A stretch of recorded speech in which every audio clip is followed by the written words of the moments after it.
Hey guys, welcome back to another one. I had an amazing day yesterday at my brother's wedding.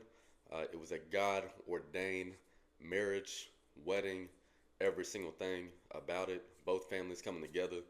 Just an amazing time and everything. But yeah, so prayers for my brother and my new sister in law to them.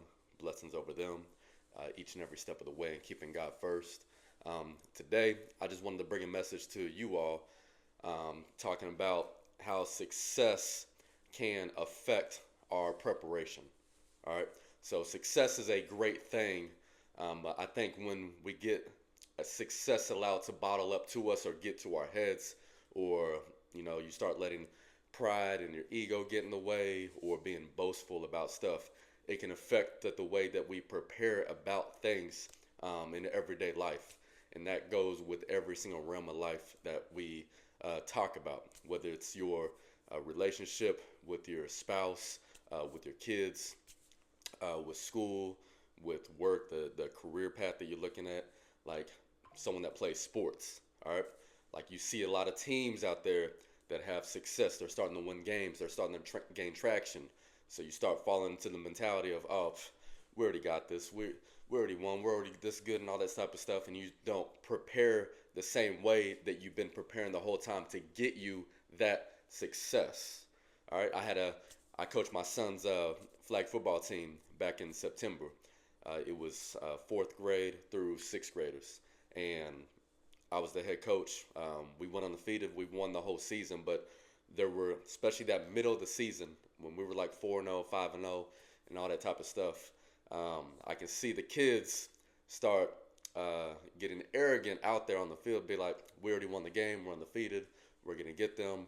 And we would be down in halftime, we would be tied and all this stuff, and I would have to get onto them and get into them and light them up to get their head refocused, because we're not preparing the same way, even when they first showed up for practice and all that stuff.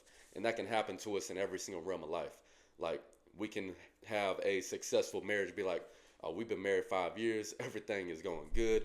We don't need to continue staying in the Word and praying together and doing all this counseling stuff that we've been doing that made us successful. So you don't prepare the same way, and then all of a sudden your relationship, your marriage falls up the railroad tracks, and you're wondering what happened overnight. We just don't prepare the same way when we start having all this success. So it really comes down to a mindset and running towards God each and every day, dying to yourself daily. Because when we don't die to ourselves daily, we are mentally just building ourselves up, building ourselves up, building ourselves up. And that's not what God wants us to do. Yes, He wants us to have success, but we cannot be boastful about it. What made you great at your job and then success came along with it, did you stop preparing the same way? When we look at a lot of these NFL and NBA contracts, all right, the players that are really great, they had a really great season, got this big time contract, a record setting contract, and then you never hear from them again because they stopped preparing the same way because they got the money then. So when they got the money, they got comfortable.